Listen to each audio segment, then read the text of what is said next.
भीड़ की निगाहों के सामने एक सुनहरी चमक धीरे धीरे मंच पर उतरती ही पूरे मैदान में फैल गई। राम की भी आंखें चौंधिया गई।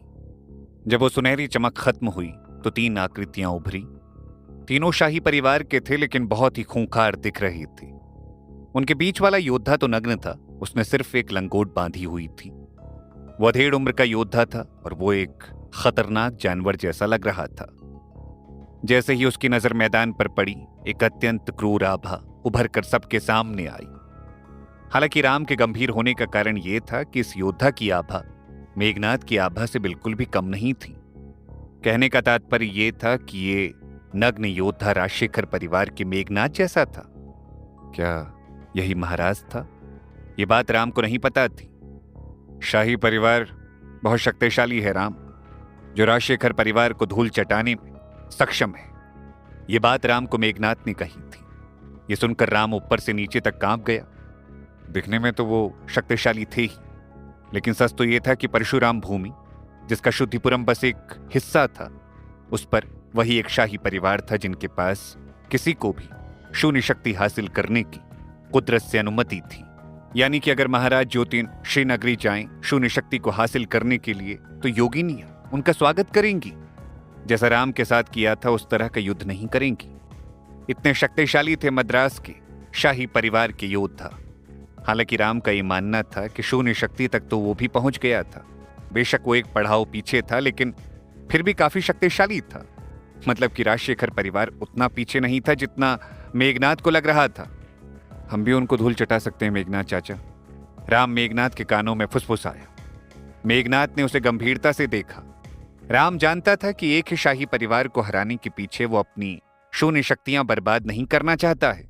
आखिरकार शून्य शक्ति वाले योद्धाओं पर हमला करने के लिए बड़ी मात्रा में निर्वाण गोलियों की जरूरत थी, जो फिलहाल राम के पास थी नहीं। इसलिए राम ने आगामी 100 साम्राज्य युद्ध पर अपनी आशाएं रखी। वहां तक अगर यह शाही परिवार पहुंच जाएगा तो राम उन्हें वहीं देख लेगा, और अगर राजशेखर परिवार संप्रदायों के द्वारा चुना गया, फिर तो सब राम के लिए ढीले ढाले योद्धा ही थे। फिर तो राजशेखर परिवार ही सबसे शक्तिशाली परिवार बन जाना था।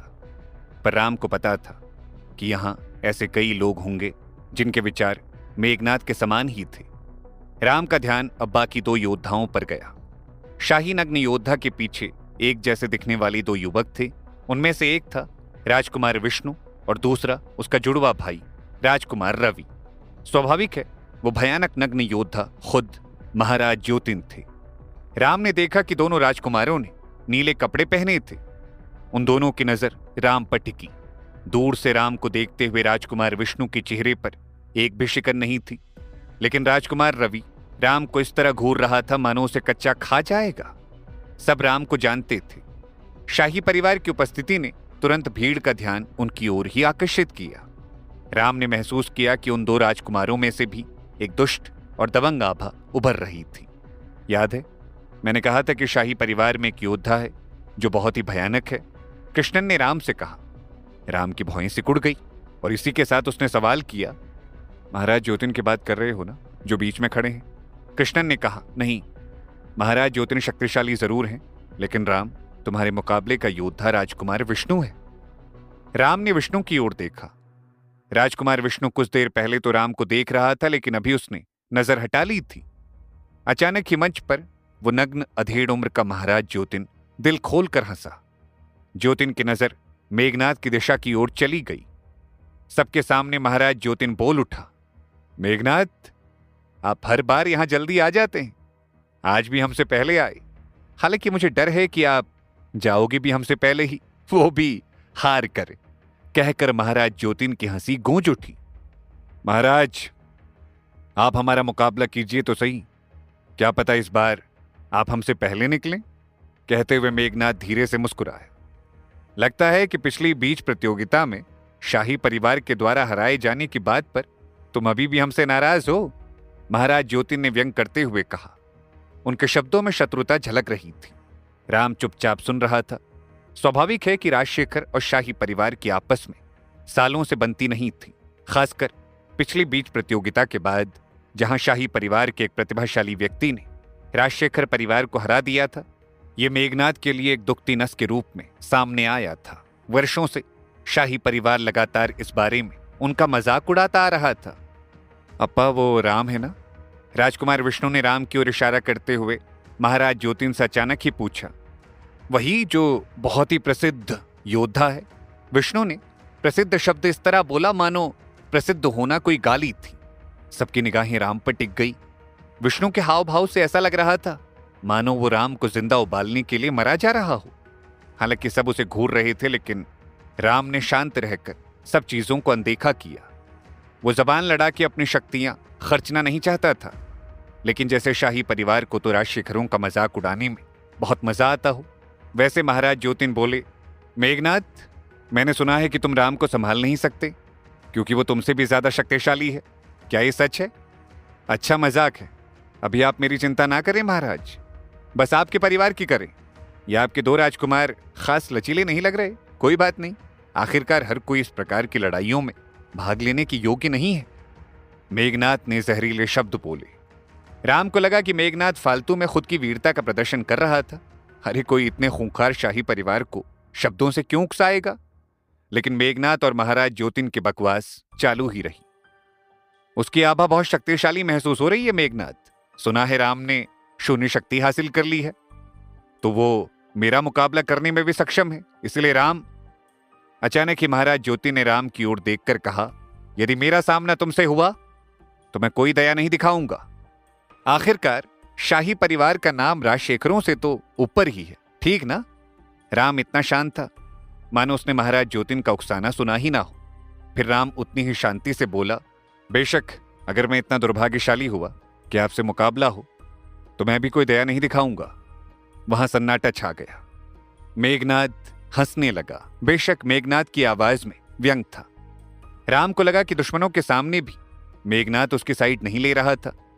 मेघनाथ एक बात यह भी जानता था कि भले ही राम में बहुत ज्यादा आत्मविश्वास था, लेकिन महाराज ज्योतिन बहुत ही शक्तिशाली था। राम का ज्योतिन से कोई मुकाबला नहीं था।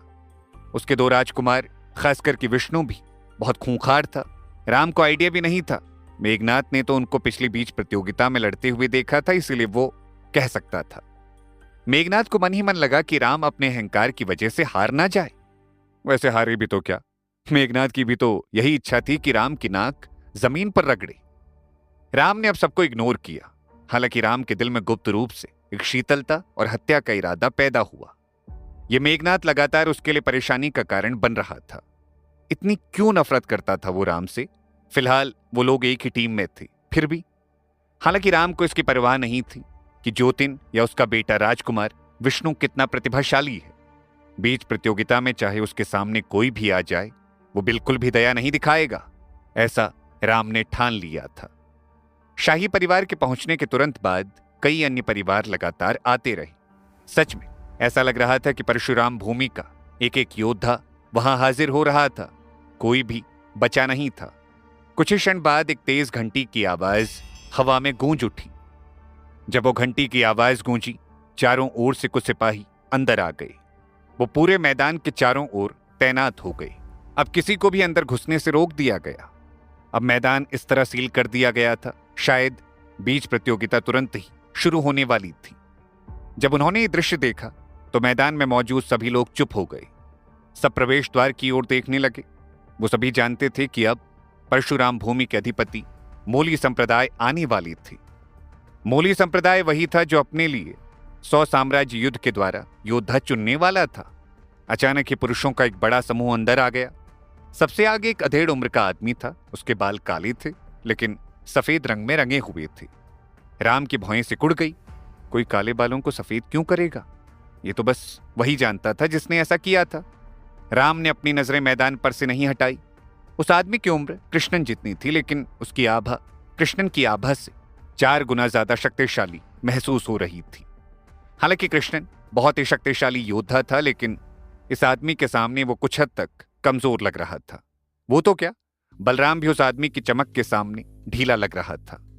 राम समझ गया कि वो परशुराम भूमि का वास्तविक अधिपति हरिवंश मोली था। क्या वो परशुराम भूमि के अधिपति हरिवंश मोली हैं? राम ने कृष्णन से पूछा। कृष्णन ने हाँ में सर हिलाया। मोली संप्रदाय की नींव सच में ठोस है। ये कहते हुए राम की शक्ल बेहद गंभीर थी। वो हरिवंश मोली के शरीर से निकल रही मजबूत आभा को इतनी दूर से महसूस कर सकता था। राम को लगा कि अगर अधिपति परिवार का मुखिया ही ऐसा होगा तो बाकी के योद्धा कैसे होंगे, वही योद्धा जो उसके पीछे खड़े थे। राम बेहद सतर्क हो गया, क्योंकि वो जानता था कि मेघनाद और महाराज ज्योतिन जैसे शून्य शक्ति के योद्धाओं के खिलाफ तो वो जंग जीतने के लिए रक्तात्मी कठपुतली का उपयोग कर सकता है, लेकिन अगर वो हरिवंश मोली के खिलाफ लड़ेगा तो शायद वो रक्तात्मी कठपुतली भी कम लगे। नमस्कारम अधिपति। यह आवाज मैदान में एक साथ सब लोगों की थी। सब लोगों ने हरिवंश मोली का सम्मान पूर्वक स्वागत किया। सब में मेघनाद, बलराम और कृष्णन भी थे। हरिवंश मोली मीठा मुस्कुराया। तुम लोग इतने विनम्र क्यों हो? शुक्रिया, हरिवंश मोली ने कहा। हरिवंश मोली के चेहरे की मुस्कान देखकर राम भी दंग रह गया। इतना मीठा आदमी इतना खूंखार योद्धा कैसे हो सकता था? अचानक जैसे ही हरिवंश ने अपना हाथ हिलाया, एक कोमल शक्ति धीरे धीरे फैल गई और उन सभी की झुकी हुई पीठों को सीधा कर दिया। हरिवंश मोली के शक्ति के प्रदर्शन के कारण मेघनाद और बाकी लोगों के भाव गंभीर हो गए। वो लोग खुद इतने शक्तिशाली थे, लेकिन हरिवंश मोली की हाजिरी में वो लोग भी झुक जाते थे। मतलब कि हरिवंश मोली कितना शक्तिशाली था। तुरंत मेघनाद के दिल में अनायास ही ईर्ष्या की भावना उमड़ पड़ी। मोली संप्रदाय की नींव बहुत शक्तिशाली थी। उनके पास असंख्य निर्वाण गोलियां भी थी। उनको हराना लगभग नामुमकिन था और उन तक पहुंचना तो उससे भी अधिक नामुमकिन। हाँ, मोली संप्रदाय भी बीच प्रतियोगिता में हिस्सा ले रहा था। उनके योद्धाओं के जरिए ही तो वो लोग टेस्ट लेने वाले थे, अपने संप्रदाय के लिए नया योद्धा पसंद करने वाले थे। राम बलराम के पीछे खड़ा था। वो अचानक हरिवंश मोली के पीछे देखने लगा। उसके ठीक पीछे एक हरे रंग का वस्त्र पहने हुए योद्धा खड़ा था।